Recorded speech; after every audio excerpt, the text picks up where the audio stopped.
You're listening to Canary Flyby, food for thought from a place of faith. Here's Basil and Gonz. Hey everybody, and welcome to Canary Radio Flyby. My name is Basil. And this is Gonz. As Basil said, this is a flyby. It's probably one of the more compelling flybys, I would say. Yeah, it was nice. I don't think we've done a flyby yet in 2015, this whole year. So here it is. We're talking with our buddy Sam from God's Property Radio. Property Radio. Some of you may listen to their podcast. If you don't, go check it out. They're awesome dudes. We got to hang out with them at the Prophecy Forum a couple months ago. We talk about that a little bit. Talk about some breakfast foods. We talk about all sorts of good stuff. Ken Tovine. And stay tuned to the very end because you'll hear my little guitar doodly stuff. Good stuff. And Sam, he's a really good singer and a good lyricist. And so we're gonna do that. Publicize the song Baptized in Credit. Going live and let's see. Yeah, all sorts of good stuff. Anything else that we need to mention? I don't think so. No, let's get into it. There you go. Okay, here we go. Pew pew. First off, since we're recording now I can properly talk a little bit about meeting you guys at the Prophecy Forum, which was fantastic. It was fantastic. Yeah, that was the one thing. So this is a funny story, and I think Dan will get a kick out of it, and you guys probably will too. But so initially, I emailed Gonz about doing the outro, like both you guys doing our outro for the Tom Bionic episode, and that was like our 1 year anniversary episode, and you guys were kind of running around all over the place, like on 2 hours of sleep? What was that? Something like that.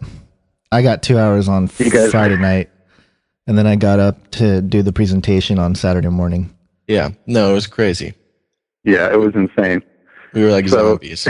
Anyway, I kind of thought Gonz remembered what was going on, like as far as the email, but I didn't realize how much you had to do. So I got there, and luckily, it was awesome. I got to have breakfast with you, Gonz, that next morning. I was holding my daughter in the lobby there because she woke up early. But yeah, that was cool. That was awesome to catch up with you.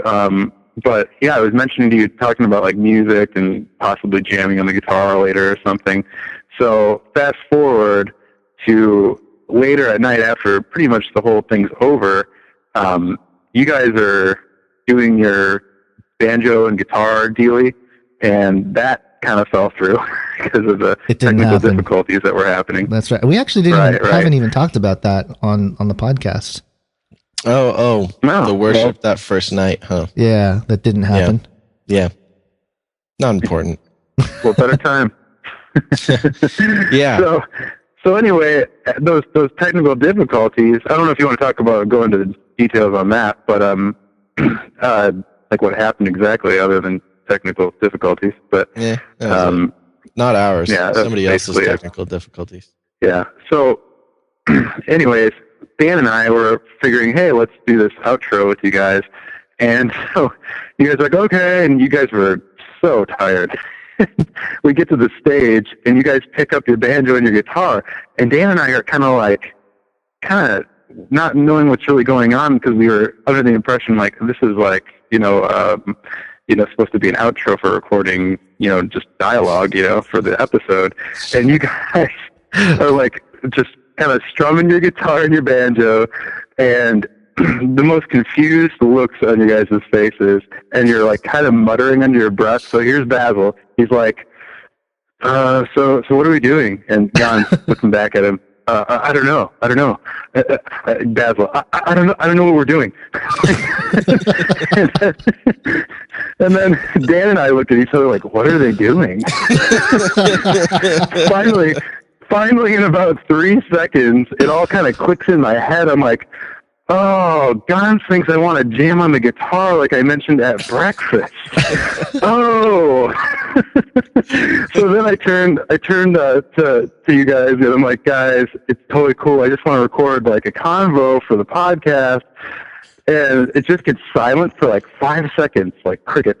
And then Basil, you're like, oh, talking? That'd be way more fun. Yeah, I was so awesome. Confused. Yeah, Gonz earlier that day was like, "Oh yeah, we're gonna play an outro for their episode, like, because we have music on the end of the episodes." So like, oh, I guess that's kind of cool. I don't know if I'm prepared to kind of just jam out something that'll be, that'll survive forever. Yeah, I don't know. Right. I think there was too much information passing through my brain, and like outro, guitar. Slash. I know like, that's a problem too. You tell a bunch of musicians that we're gonna record an outro. That like doesn't really. You gotta. Right. Sorry about the confusion, guys. No, it's all good. And it was a funny conversation too, because I mean, we were still in like that insanely like tired state when we were recording, even just talking. Oh, I know. And afterwards, I remember Gonz just like, "Oh man, I don't even really remember what I said." Yeah, I think Sam, he censored some of the stuff for me, which is good because it was. Gonz just starts going into his like personal like taxes and stuff, financials. Yeah. It wasn't even like personal. It was full-on conversation about taxes, like randomly at the end. No, it was. I think it was about. It was. I don't know. It was about the Prophecy Forum stuff that should not be public. No, there's personal taxes too. Oh, really? He talks about your personal. Yeah, it was like personal stuff, like about how you owed a bunch of money and you were just like kind of ranting about it. It's been deleted, my friend. I don't even have it. Sure. Yeah. Okay. How was that episode? How did that episode turn out? I regret to say you can listen to it. You can listen to it. Oh yeah, you can listen to it for yourself. I think it had. I don't know, like if you guys like what you determine like your success of an episode, but as far as downloads, I think it had like 1,200 or 1,300 downloads. Boom. Nice. So that was kind of cool. And the outro, we talked for like 40 minutes, or like 45 minutes. Yeah, that was a long outro. Yeah, mostly because I was giving my, it was a therapy session for me. I was completely delirious. Sorry, go ahead. So yeah, it was awesome. And then this I don't know if you want to even like include this part of the story, but like right after the that little ordeal I was just talking about with the banjo and the guitar, then we're supposed to go like record this outro. You guys agreed to it, and then we get hit up by Dan Duvall, and Dan Duvall just like kind of busts in like, "Hey, you guys, we're gonna go to dinner, right?" Oh yeah, it was like midnight. So late, and it was such a dilemma because we were exhausted but hungry, just like talking nonsense, and like, man, Dan Duvall, like I love that guy. I just want to spend as much time as I can with him, but at the same time, I'm like, man, my head says yes, but my body says no. Exactly. I just felt so bad for you guys because like I'm trying to pull you into one direction and then you got Dan pulling you. I'm like, I just like gave up almost right there. I was like, all right, Dan, I guess we're going out to dinner. And we did, and we had breakfast for dinner. That's right. We went to, where do we go? IHOP. That's right. IHOP. I think my favorite part though was before we left for IHOP. As we were exiting, Dan was like, "I parked over here," and Basil, you were so tired, dude. Me and my sister walked into the car, and Basil was just like, "Okay, we'll be right there." Just so tired. You were just so dead and done with like your day. And then Sarah and I and my sister, we drive over like to follow you guys over there, and we park, and Basil's circling around Dan Duvall's car like relentlessly, just perfect circles. Yeah, I was practicing my stunt driving on the rental car that we had. Those were pretty good circles. I was like protecting his car from him. He was like trying to get to his car, and I was like a force field.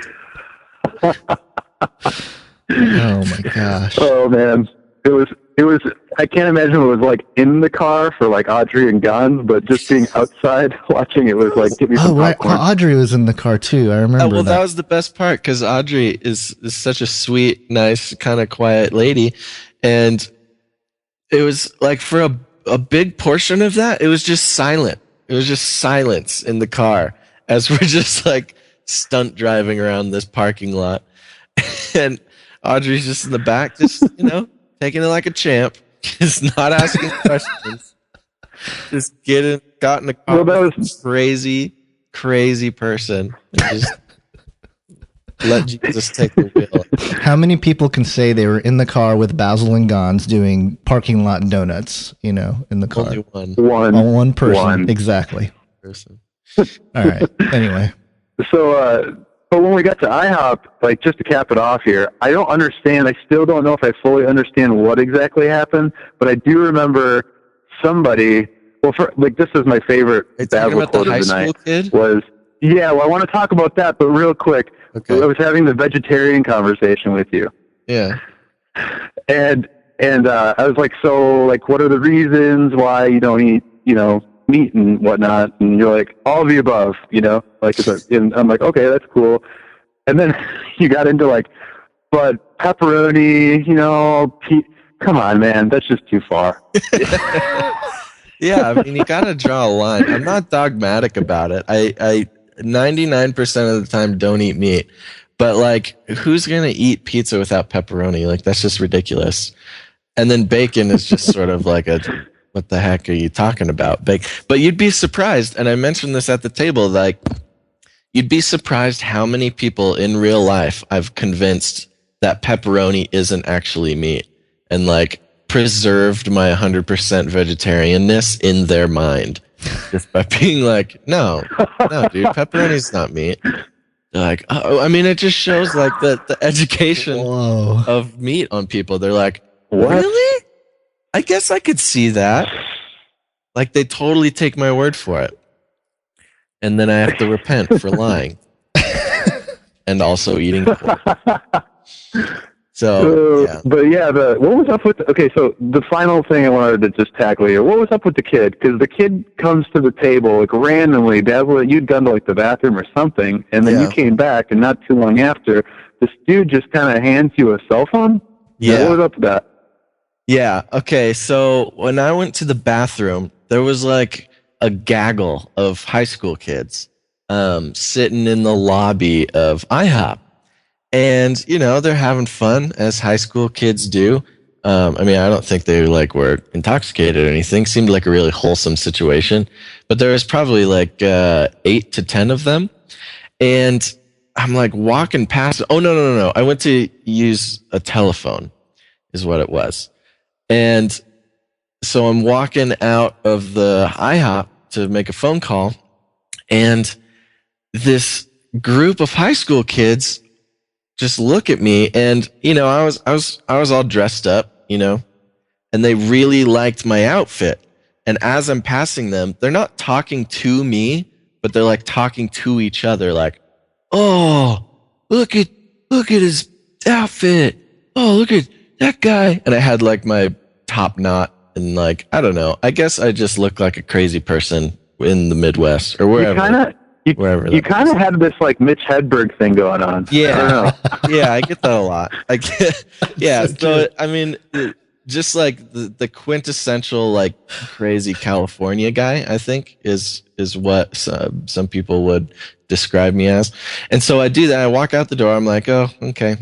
And I'm on the phone, and I'm facing away from the glass door, and I turn around, and one of the kids had followed me all the way to the last door. So he's on the other side of the glass door, and he just stares me right in the face and puts his hand up to the window. And, I'll play along. I mean, he kind of seemed like the the class clown, like he was doing something to make everybody laugh, like all the high school kids. And so he puts his hand up to the window, and I stare him right in the face, completely cold-faced, like, I don't know, I might have even just like raised one eyebrow at him. and just met him halfway, just put my hand up to the glass. And we just stood there for like a good, realistically, 30 to 45 seconds, just making this connection through the glass. No idea who this kid is. No idea what's going on. Like, no context, except for like a group of high school kids just like rolling on the ground behind him. And so, and anyway, so I walk back in after all this ends. I walk back in and they're like, "Oh, you're so like cool. Where'd you get your clothes and stuff?" I'm like, "Thrift stores. We don't need to make any more textiles. There's enough textiles in the world to blah, blah, blah." I give them this little spiel. Then I come back to the table.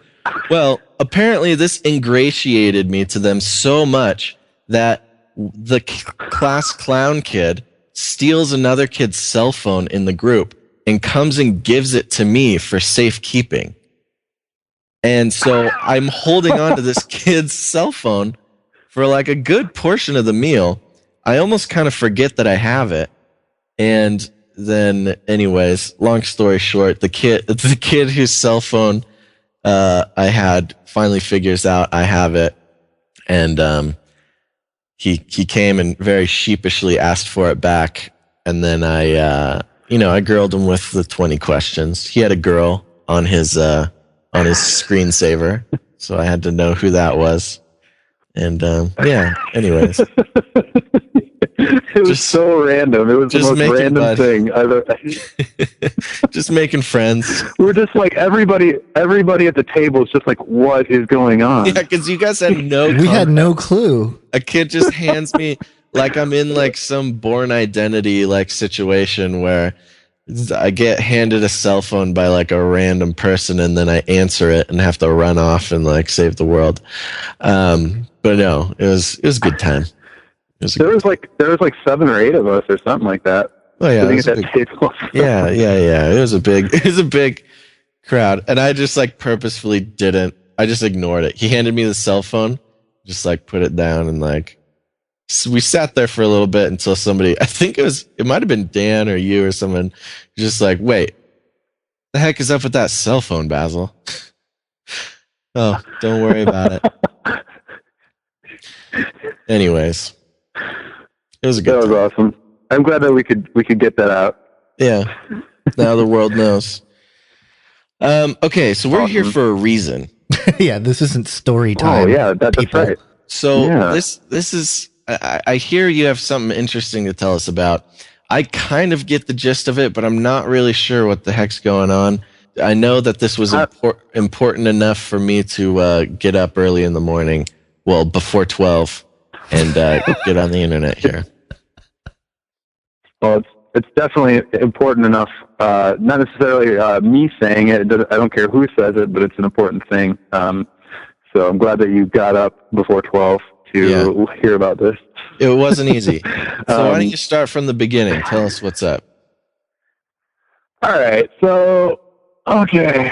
I'm going to try not to bring myself into it as much as just the situation. And just know this, I'm not an expert in law.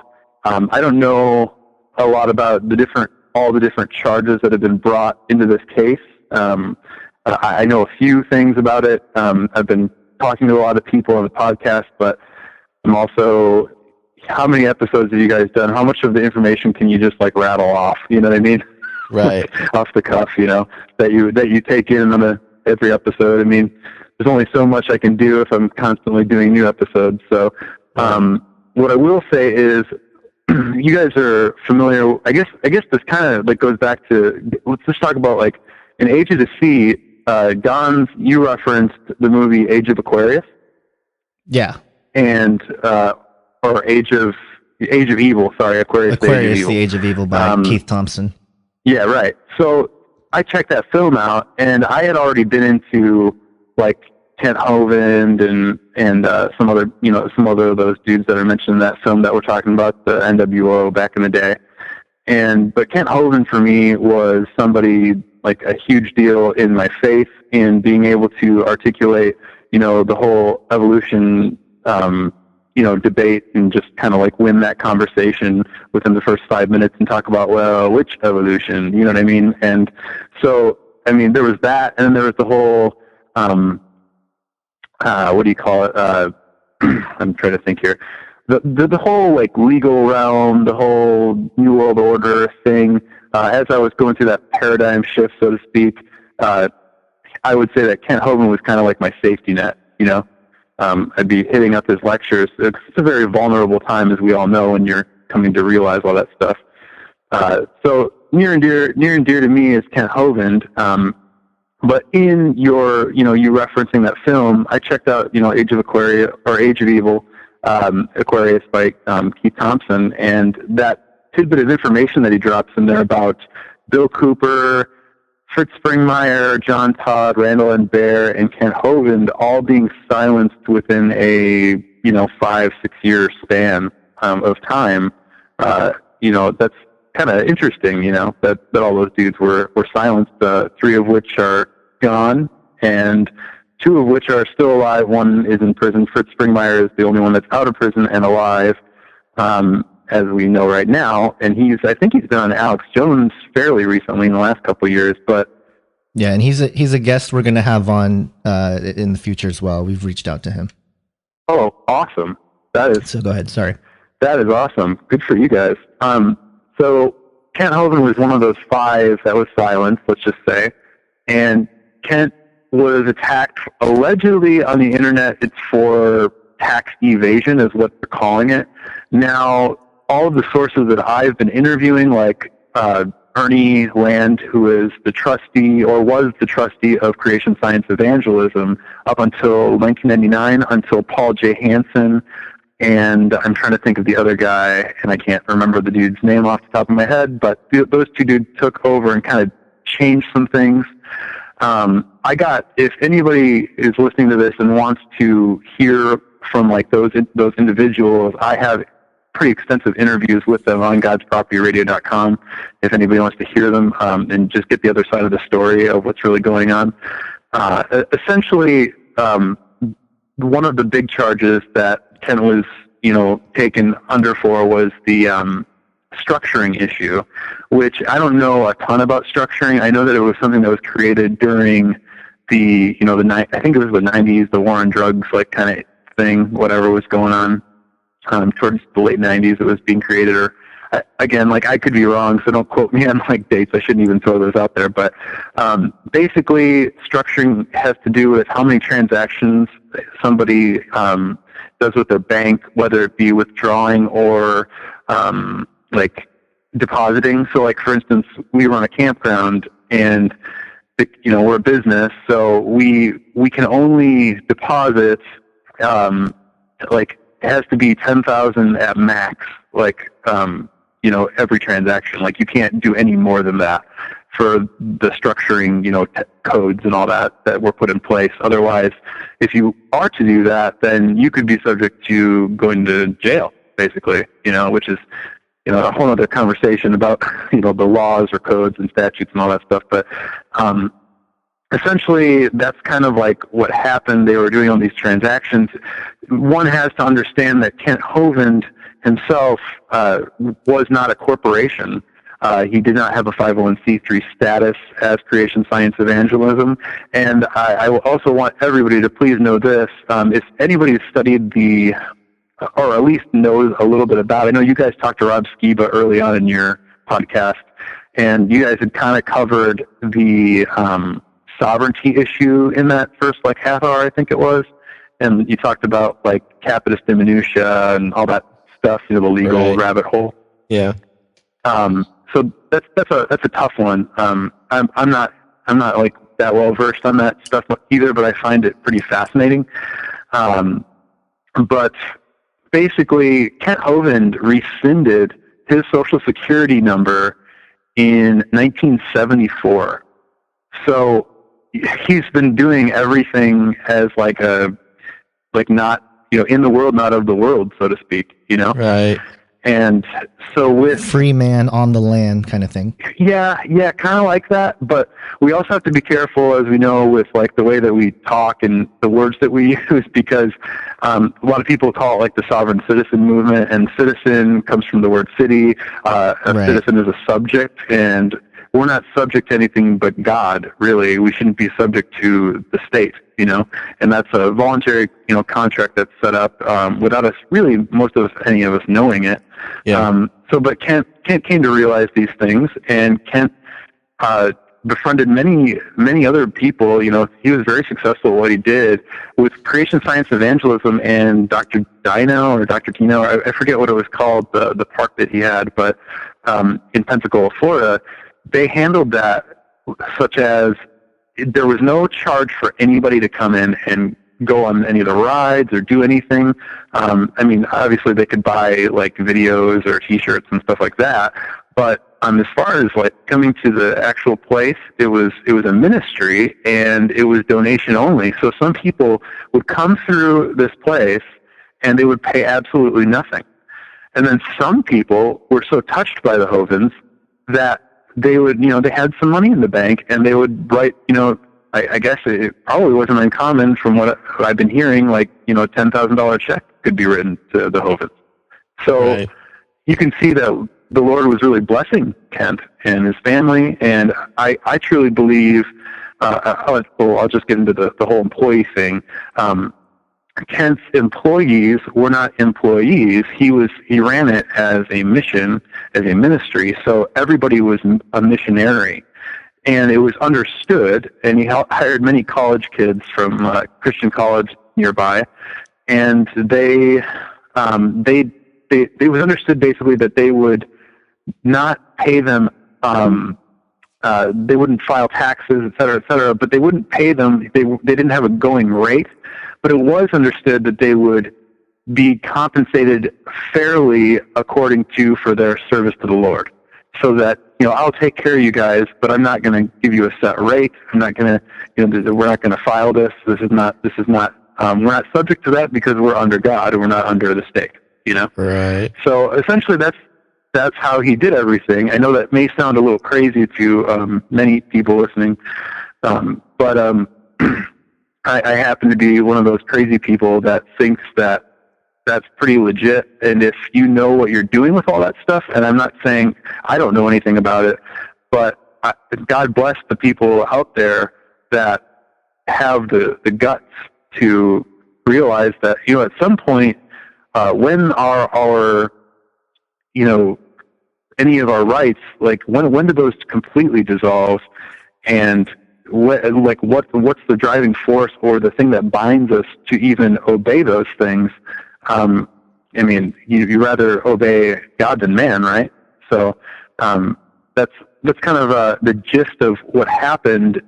His wife went to prison, I think, for 3 years or something.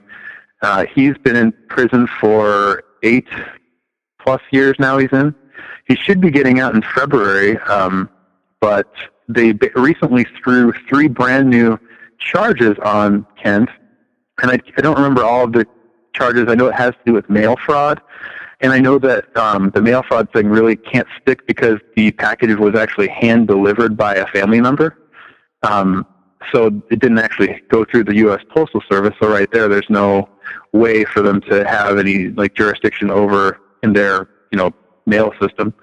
Now, I don't know. Again, I don't know all the other. What's the story with the mail fraud? Oh, okay, so I'm just going to give you my basic understanding. Essentially, his land, all the land that Creation Science Evangelism had, is being sold, and some of it has been sold. A bunch of people are buying it, and Kent's not had a chance to do anything about it. And everything's been taken from him, and so he's been filing liens in a, I guess you'd call it like a common law sense, not to the, the U.S. United States corporate way. And so he I think he filed a lien somehow through with his trustee, Paul J. Hansen, who is now in Santa Rosa County Jail with him right now, and they're both being charged dually together in this case. And it's set, I think, to happen in February, maybe February 11th or something, I think, at this point. And let me just say this. What brought me into this was we kind of reached out to Paul Hansen because Dan had been following Kent's blogs and things from prison, and found out about Kent. We were really interested in the birth certificate and the social security number, and wanted to do an episode for God's Property Radio on that. So on our 8th episode back in May, we interviewed Paul for about 2 hours in fantastic conversation. At the very end, he basically said what happened to Kent and why Kent's in prison, some of the fraud that went on with that, and not only that, his lawyer completely sold him out of the trial initially. So when they said, what's your defense, the lawyer got up there and said, I have no defense, Your Honor. Wow. Completely sold him out. Wow. Yeah. I mean, again, I'm giving you guys like very small tidbits of all the things that have happened, because I don't have like the transcripts, I don't have everything in front of me, but I have done many interviews with different people that are related to the Hovens on a friendship basis. So basically, what this is to me is about, you know, a guy who's paid 8+ years of his life to a prison system, which I don't know if it's even biblical to have prison, really. The Bible says that you know, you do something severe, you know, you're dead. You know, I mean, you should be killed. I mean, if you rape somebody, then you probably should die. You know, I mean that's a very drastic look at the Bible and everything. Maybe I shouldn't even talk about this, because, you know, it might get upsetting to people, but I just don't know how just the prison system is, and that's an entirely another discussion. But at this point, 8+ years, Kent Hovind being in prison, I mean, I think it's time for him to go home. That's what I think. I don't know about you guys. Is there some sort of movement to get him out? Or you said he's getting out in February, possibly, or what sort of rallying has been done against this? And if I understood you correctly, he's in prison for alleged tax evasion. That's what they've said, but like realistically, that's just a term, and I my understanding is that he didn't evade any taxes, like, at all. Right. Like, that's my understanding from Ernie. That's my understanding from Paul. That's my understanding from Kent himself. And he technically doesn't even have a social security number. So, right. With his understanding, he was absolved from anything like that, and he had probably been doing it for about 30 years or so. Right, exactly. So as far as to answer your question, the movement, there are some sites that were around kind of helping him. There's a site out there called 2peter3.com, I believe it's called. It might be shifting to 2peter3.org eventually with somebody else running it, because I think they're changing whoever the guy that runs it is handing that over to somebody else. But that follows the entire case, like document pretty much by document. If anybody wants to get like the real scoop, check out 2peter3.com. I felt it, again, I mentioned at the beginning of this conversation about Kent that, you know, he's very integral in me keeping my faith, to have many questions answered that the church wasn't answering for me in a pivotal time was huge. And so I feel partially indebted to, you know, God speaking through Kent, because, I mean, that dude was, I don't know, man, like, I can't really disagree with a lot of the things that he said. I mean, I can disagree with other people, like, much easier than Kent Hovind, but, I mean, I truly believe that Kent, everything he wanted to do, he wanted to be right with the Lord. I mean, he wouldn't have done anything that he did if he didn't want to be right with the Lord. So, is there anything else that they tried to throw at him and didn't stick? Because, you know, if I'm looking at it from an outsider's point of view, or the point of view of a non-believer, or the point of view of, you know, the government or something, you have this guy who's not paying taxes, owns a bunch of land, and has a bunch of college interns who he's not paying, well, whatever, you know, is taking care of. I mean, it kind of sounds like somebody could misconstrue that as a cult or something. Is there any allegations like that, or was there anything? There are a lot of different allegations from different people. I know that Peter J. Riley from Forbes has been writing a lot of articles about Kent since the whole situation happened. Not necessarily in the positive light, right? But I don't know specifically. I can't give you any of the arguments that have been against him. I've read some, but what I was going to say I'm really sorry, Basil. I feel like I just totally had like one of those moments where I just like lost everything that you just said. Oh no! Well, I was just saying, like I could see from the outside, because I'm just trying to see why, with the exception of speaking out against all the shadowiness, why they would pursue him with such fervor. And I just got to thinking, if a guy is not paying taxes and out in the fields with a bunch of college interns who he's taking care of, quote unquote, and could be seen as a religious fanatic, I guess, by some people. Yes, yes. You know what? I think there are a lot of people that are painting him that way. And to be honest, like I had mentioned earlier, Paul J. Hansen, the guy that we had spoken with back in May on God's Property Radio, he actually hasn't driven with a license since like before 2010. I mean, that sounds crazy to people, you know what I mean? But he successfully has done that. He lived in the Omaha area up until a few months ago.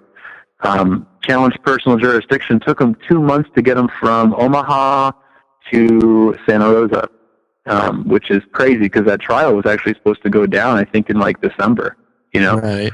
So it's pretty insane. So I think Paul knows what he's doing, and I think they know what Paul's doing. And I think that Kent knew what he was doing to a degree, but his main battle was evolution. And so he was, yes, I think really what this case and this trial means, whether or not people agree with the whole concept, what I think it's going to do is it's just another one of those things, as you guys talk about on your show and Gonz, as you talk about in your films. This is a case of two extremist Christians that don't have to answer to law, don't have to answer to anything that will do, stop at nothing really to just avoid their responsibility to society, Right, right. Yeah. And I think that's what this is really about, or what it's going to be about. I know that Kent did a lot more, though, that made a lot of people angry. I mean, he was calling a lot of public schools. I mean, he was getting textbooks removed from schools. Even in prison, he's been doing that.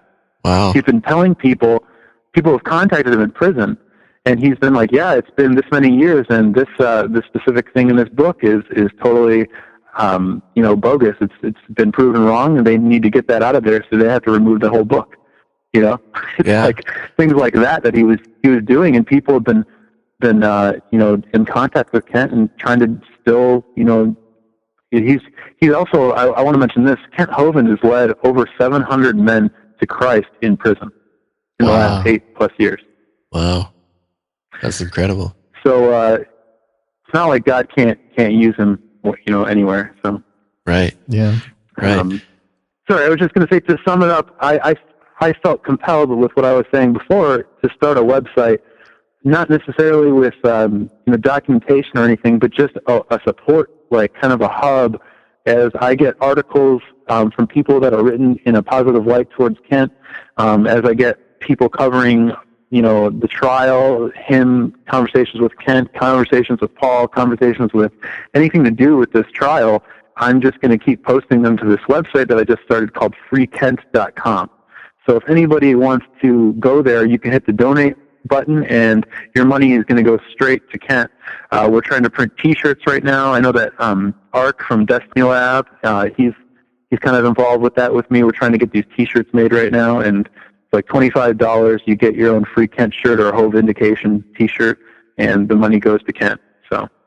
Very interesting. Well, that is very interesting, and I definitely want to look more into this, because this is a pretty fascinating case.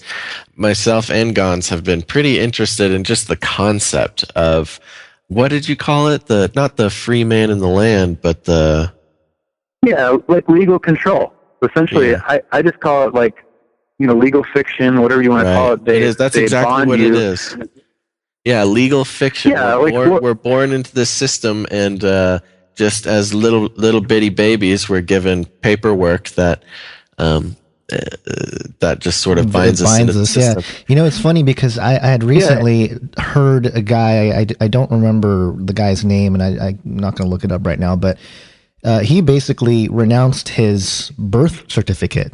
Yeah. And said that, as soon as you're born, as soon as you are given a name and a birth certificate, you are already tied into the whole Babylonian system and all this. So it's like, the extremes are coming out. And it is interesting to me how, like the forefathers and the people in charge understand it. They understand that, it is just a system, and there are ways to get out of it. Right. And there are legal ways to get out of the system. Now, they don't want you to get out of the system, and they don't necessarily want you to know about it, but I'm sure the laws and stuff have evolved too. Right.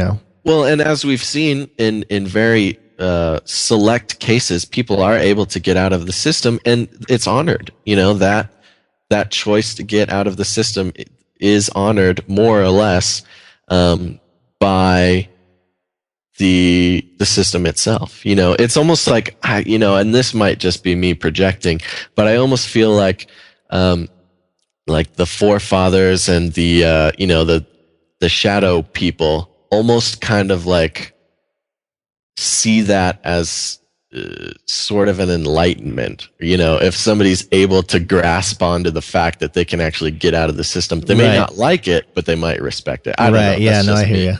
You know what I mean? Yeah, if you're smart enough to figure out the puzzle, then you're allowed to. Then you're allowed to get out. Yeah. Yeah. Well, yeah, and I think that this has been going on for a really long time. I don't think it's like something that just happened in the last, even 100 years. I think that this is really, if you think about it, it really goes back to Babylon. It really goes back to slavery, Yeah. And the thing about it is I try to take notes on different lectures on this stuff because I just find it really fascinating. And I'm not, like I said, I'm no brain dude. I'm like an artist. I'm not, it's not really academic backgrounded. But I know that the corporate person, like right here, I'm just going to read you something from my notebook. This is from a lecture by Robin Wright from the Lordship Church. What he did, he's passed away now. I'm trying to get in touch with some people that knew him to do an interview, but on the 501c3 and church incorporation and stuff. But he talks about in 1327, Edward III of England charters the ecclesiastical corporations for charitable purposes. Then in 1596, corporate legislation passed in England, creation of the corporate person, powers, capabilities, liabilities determined of the ecclesiastical corporation. Yeah. That's been going around for a while. You know what I mean? It's not nothing new.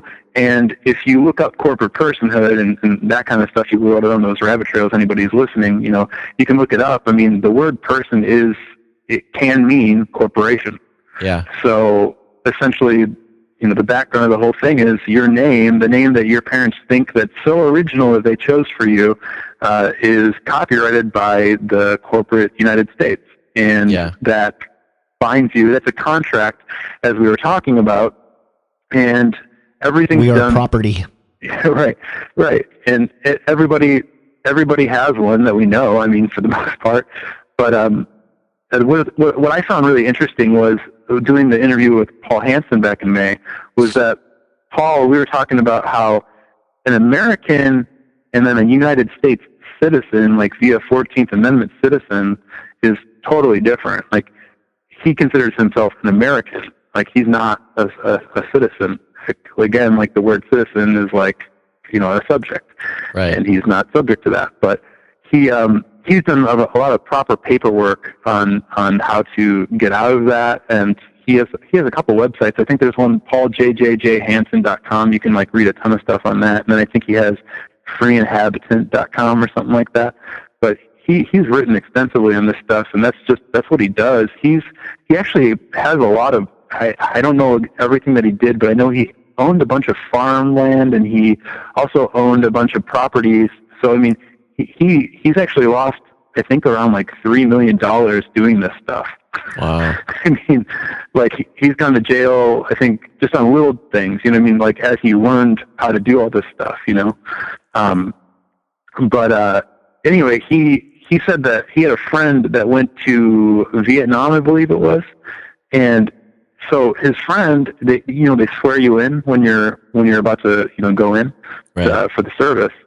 And so he was, on the line with these other two guys were on each side of him, and he lifted his hand to swear in, and these guys they're next to him, and they're not swearing in. They won't swear in, so they're being drilled like hardcore for like 2 hours. And he was just like, that's really weird, right? So he goes off to Vietnam, comes back, wanted to figure out whatever happened to those two guys that like refused to swear in. Turns out that swearing in is your contract, and those men knew what was going on, so they never had to go to the war. I don't know exactly what happened to them, but he's like, are you kidding? Like that, I had to go fight and almost die in Vietnam, and all I had to do was just not swear in and like know a bunch of other stuff to say that I don't contract with them, Yeah. Isn't that crazy? Yeah, well, that's the crazy thing, too. If you think about it, a lot of stuff that we take for granted or we think is just for show or we think is just tradition or we think is just,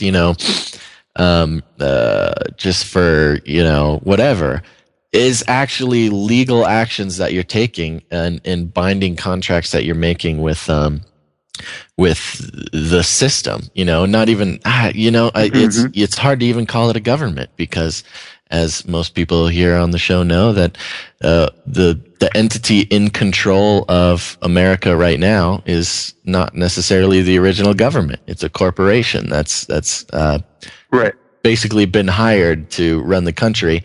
And not even in a metaphorical sort of, way. It's an actual thing. And so, it just blows my mind. And it's a really radical thing to step outside of that. And, as we can see, it doesn't make everybody too happy with you, and it does sort of open up these doors to definitely make trouble. Right. Well, I mean, and then you're sitting in this, in front of this jury, right? And you're the one who's not paying income tax, for instance, right. And the whole jury pays their income. Well, that's not fair, and they're just going to vote against you because you're beating the system, Right. And they may not even understand the system. Like they might not even, because these are people who have been inside the system and are basically, that's all they know.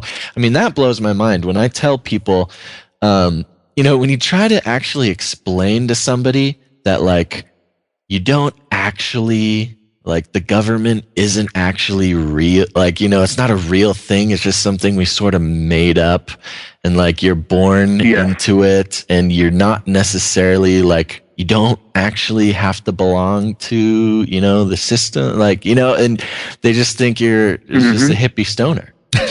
Like it just doesn't register to like think outside of the cage in that way. It's just so outside of people's brains. I mean, and the thing that I love is that it's the forefathers. They're the ones who got it. They're like, oh crap. Well, we know that people actually, belong to God and, you can't actually, but here's a way we can trick them into it. And they've been doing it for generations. Yeah. Right.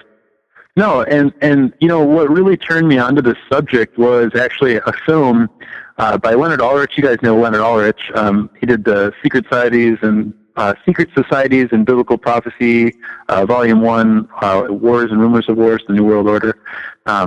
There's this part at the end where he kind of like ties in prophecy to stuff, and it's really interesting. Like he's going through the book of Revelation, and I can't like list out the verses exactly off the top of my head right now, but it talks about like the different items that you find in this city, and he's like kind of drawing like I think the chapter of the film is called the Babylonian Archetype, and he starts to like draw comparisons to New York and Babylon, and that he's not saying that New York is Babylon. He's just saying that it's an archetype of Babylon. Like it fits the bill. It fits the bill, and if it does fit the bill, then it's probably subject to the same judgment that Babylon is.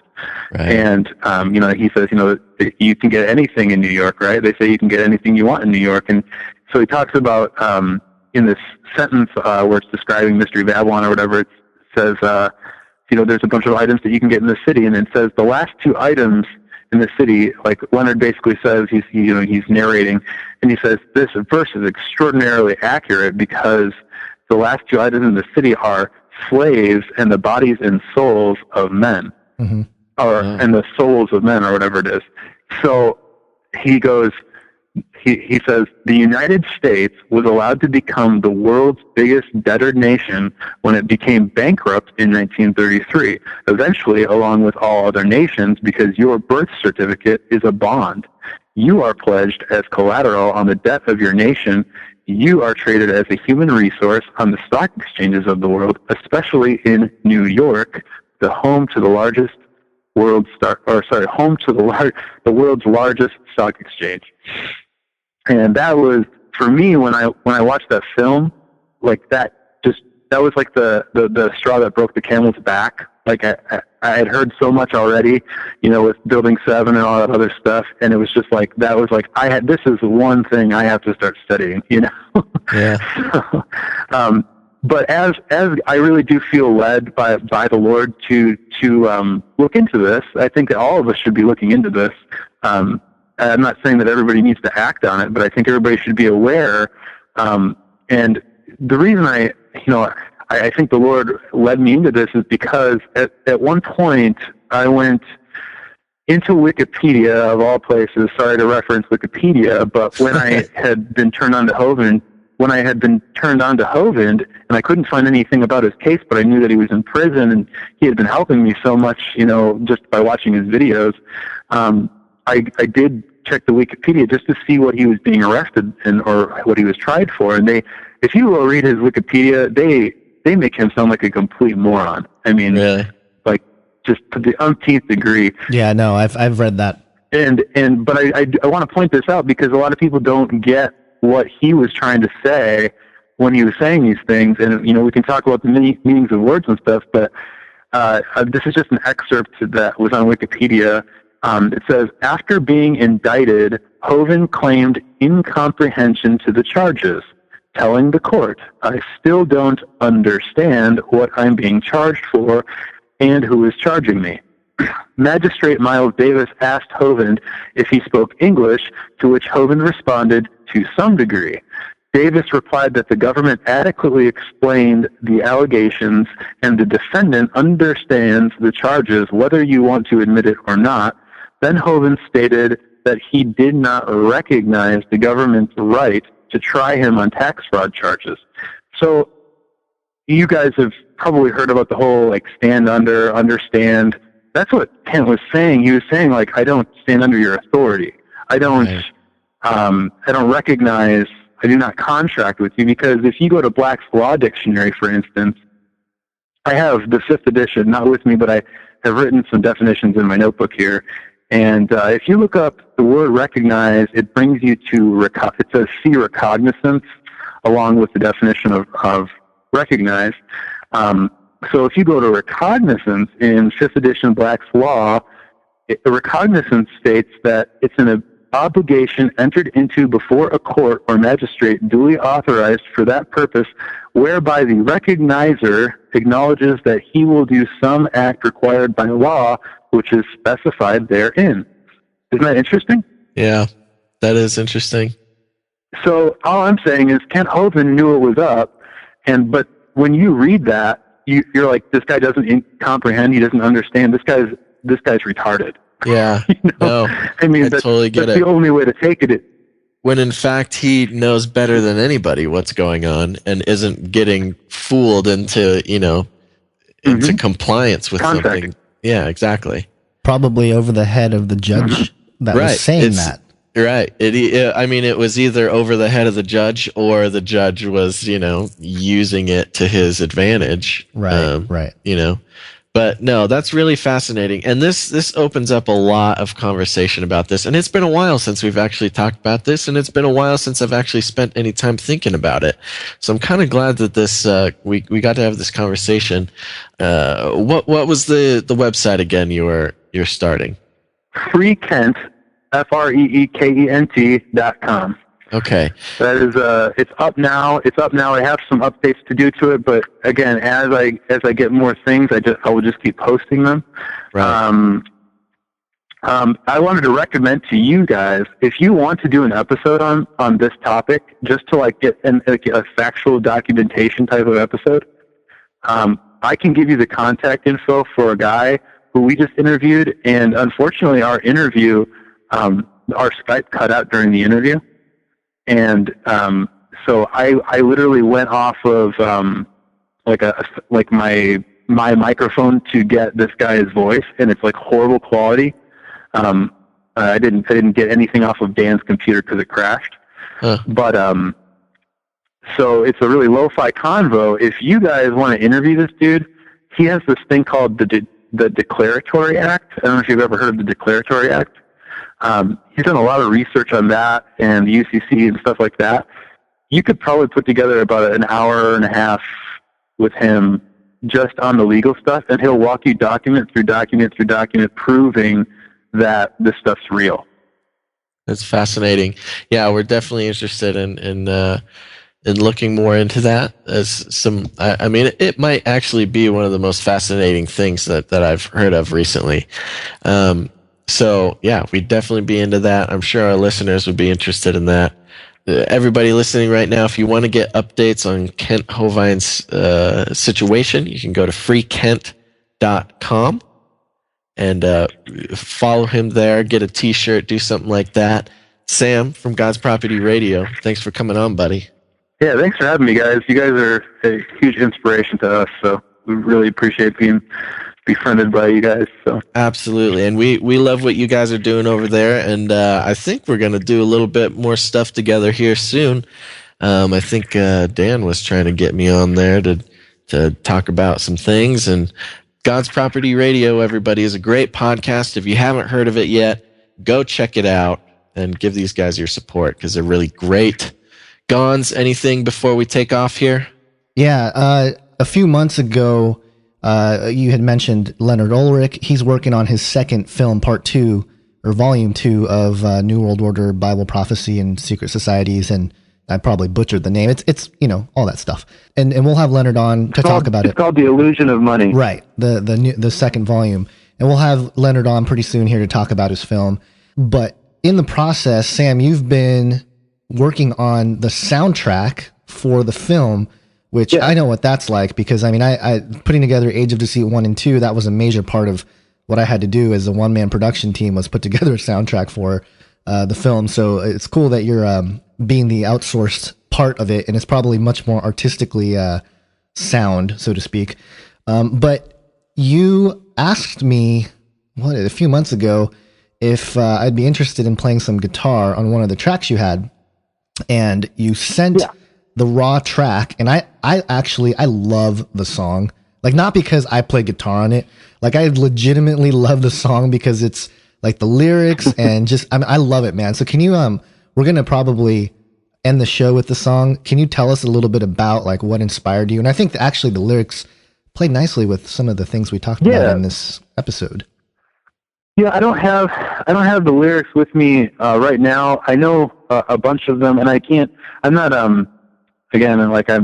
a Bible buff as far as like being able to recall certain numbers of verses, but I used a bunch of scripture. I think in each verse I used some scripture relating to money, and I think Leonard actually emailed me a bunch of different verses that I should go through and like perhaps be inspired by, which was totally amazing of him to do, because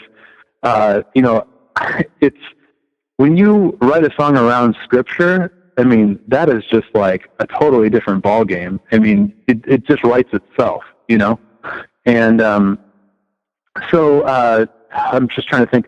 The concept, the title of the song is called "Baptized in Credit." I grew up in like the Chicago area, playing shows in the kind of like, I guess you'd call them like pop punk indie bands, whatever. Then I was in another band and stuff too for a while. But there was this band that I was like sort of acquainted with, and they had this song where it was called, I think it's called Benediction. This band called the Felix Culpa that I was acquainted with, and they, in the song, it's a really awesome song, but you can just tell the disdain for, I guess, organized religion, so to speak, in the song. Well written song, and they talk a lot about this, just the fraud of the banking, and they talk about the new Church of Commerce. And as you come into the New World Order studies, they, the 501c3, the fact that we, take on an incorporation, we have to become a corporation, which is not a church, which is created by the government, which is not created by Jesus. And when Jesus is knocking at the door, saying, "Hey, I want in on this meeting," well, he's not invited because the government doesn't let Jesus in to anything that you do for the most part. Like, I mean, within reason, we've sold our voices, and unfortunately, and so when I realized, like, on top of all that, all the New World Order stuff, the 501c3, the legal stuff, the Federal Reserve, all that stuff, I wanted to create kind of a rebuttal to this song called Benediction, which I actually enjoy the song, but I just disagree with the overall, distaste for Christianity and whatnot. And so in the song, he said something like, "We've been baptized in credit, the eventual fate of the blessed. We're neither saints or salesmen, but somewhere in between." Stuff like that. So my goal with this song was to create something hopefully as witty as what a band like that would create, but use it for the Lord's glory. And in doing so, it got to be the closing song for the film coming out, which I think is really going to resonate with a lot of people. I think that even greater than the first film that Leonard did, I think that this one is going to hit close to home for people that don't know about the Federal Reserve and don't know about central banking and such. Not to mention, he just goes into the entire history of money and what is money, what was money, biblically. But yeah, the song really is just about letting go of your attachment to money and your security, and really just trusting in the Lord. I mean, this is like the most basic way I can say it, and really just giving it up for the Lord. I mean, it's not that the Lord won't provide those things, but it's that we need to be putting the Lord first, and we need to be redeemed, because that's really the only stock we should be putting anything in. If you don't mind, I just wanted to plug this. I'm going to be creating a website called godspropertymedia.com, which is an extension of God's Property Radio. I'm actually going to be releasing the CD soundtrack and the film, the DVD. I'm going to be distributing Leonard's film with that in the coming months. So be on the lookout maybe around May for those things to be coming.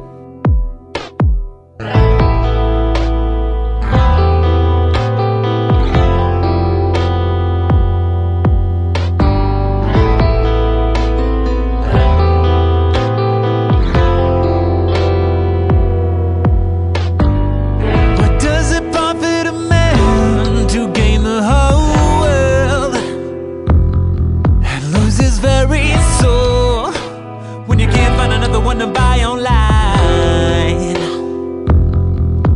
And if you're listening, make money you got, and it will surely plague you like the devil. If we reap what we sow, are we nothing more than what we owe? Just $1 and a dream. Wake up.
loves treasures on earth where moss and vermin destroy. And where thieves break in and steal, when things get way too real, will we reach out for the guns or will we reach out to God? And if you're with me, saving dollars while we're losing souls on a whole nother level. They say time is money and you can get more money to find, but you can't get more time. If we can't save or die, might as well spend all of our time. The only one who's spending on the same.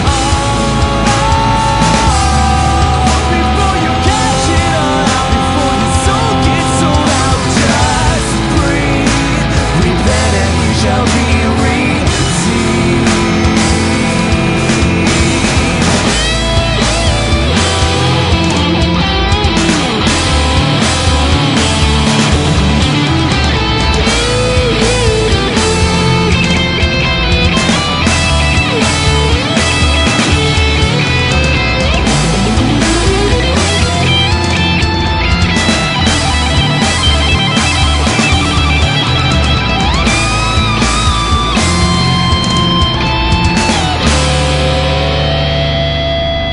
If we can't save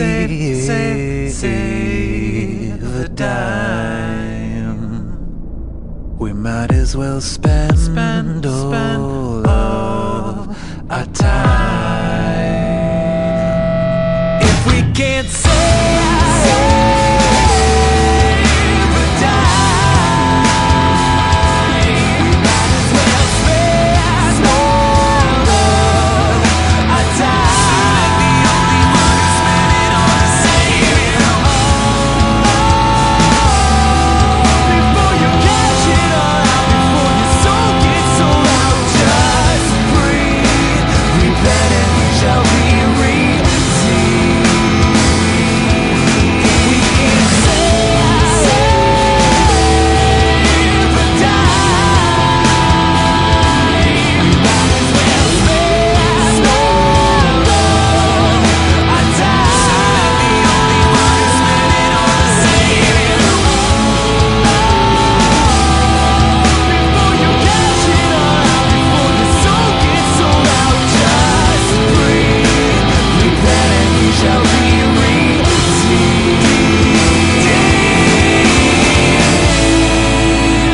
There you have it, everybody. I hope you liked some rock and roll. Good job, Gonz. Good job. Thanks.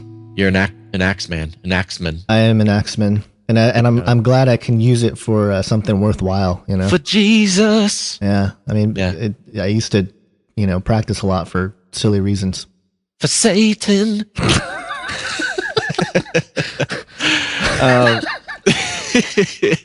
No, good job. That was great. Okay, so there you have it, everybody. You got some music. You got some good stuff there. Some legal information.